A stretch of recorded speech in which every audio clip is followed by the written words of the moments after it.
Are you thinking about buying a home in Glastonbury, Hebron, Marlborough, or the surrounding areas, but don't want to get blindsided by property taxes? Then this video is for you. We're going to look into this part of the state, see how property taxes are calculated, and which towns have the highest and lowest mill rates. So tune in. My name is Jason Boyce. I'm a local real estate agent here in Central and Eastern Connecticut, and I have a passion for fitness, real estate, and my dog Holly. On this channel, we will cover everything you need to know about upsizing or downsizing in Connecticut. Thanks for tuning in. So how do property taxes work in Connecticut? Well, property taxes are based on the home's assessed value, which is determined by the town when they do reval or revaluation every 5 years. The town comes up with revaluation. They determine an appraised value, which is not a true appraisal. The town outsources it to a company to determine estimated prices based on a lot of data that's within the town. So they're average prices. Now, I say average prices because the town doesn't have the finances or the manpower to send an appraiser out to every single house to do an individual appraisal. So they kind of do a blanket, right, dollar per square foot basis for the area, apply an algorithm to say, on average, houses in this neighborhood are selling for about this, and they'll use a number similar to that. They then take 70% of that to determine the assessed value. And then the assessed value is multiplied by the mill rate, divided by 1,000 to come up with the taxes on your individual property. So for a quick example, if your home is appraised for revaluation purposes at the town at $400,000, the assessed value on it is $280,000. Assuming a mill rate of 32.83, the annual taxes would be $9,192.40. So your taxes are ultimately made up out of two major components: the appraised, ultimately assessed value, and the mill rate. But when you look at mill rates on their own, mill rates alone aren't going to determine what you're paying for taxes. You also have to look at what the town is assessing properties at. For instance, Glastonbury currently has a mill rate of 32.83. Hebron has a mill rate of 33.19. However, Glastonbury property values are higher, and so are the assessed values. So the same house in Glastonbury is going to have higher taxes than in Hebron, even though the mill rate is higher in Hebron. In this part of the state, who's coming in at the lowest?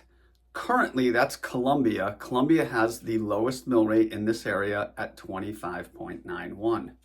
And you can see this chart of all the homes in this area and what their mill rates are. So what does this mean if you're buying a house? Well, the taxes that you're going to pay on that house are going to affect your overall budget, and it's going to affect your monthly mortgage payment because your taxes are going to be wrapped into your mortgage. So towns that have higher taxes actually reduce your monthly affordability and how much money you can qualify for in a certain town. Towns with lower rates could actually stretch your budget where you can afford a little bit more house in a town that has lower taxes. Now, one thing buyers with kids often look at is they'll compare the taxes to the quality of the school. If you're going to be paying more in taxes, but you're getting a much higher quality school system for it, well, then maybe it's worth it to move into that town because of the services you're getting and how that could benefit you and your children into future years. But if you're downsizing and your kids have moved out of the house and budget is important to you, perhaps living in one of those towns where taxes are going to be higher is going to decrease your purchasing power and what you can get, because you're going to be paying for those services to people with kids and they might not be to your benefit. All things that you got to think about and weigh as you're picking location. One question I get asked all the time is, if I buy this house at $600,000, are my taxes automatically going to go up? And the answer is going to be no, they're not. So by state statute, towns do revaluation every 5 years. And in that reval, typically it's going to run on the budget. Taxes are a bit of a hocus pocus where the town is going to adjust either assessed values or mill rate in order to do what they need to do to fill the town budget, right? So they almost backfill their way into it.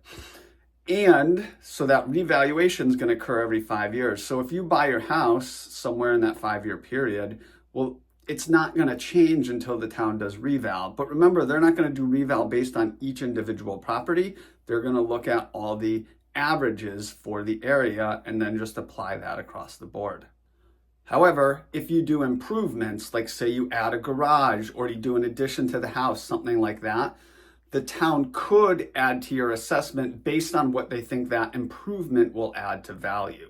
If in any given year, when the town does revaluation, you disagree with what's been done and what's happened to your taxes, you do have the right to an appeal.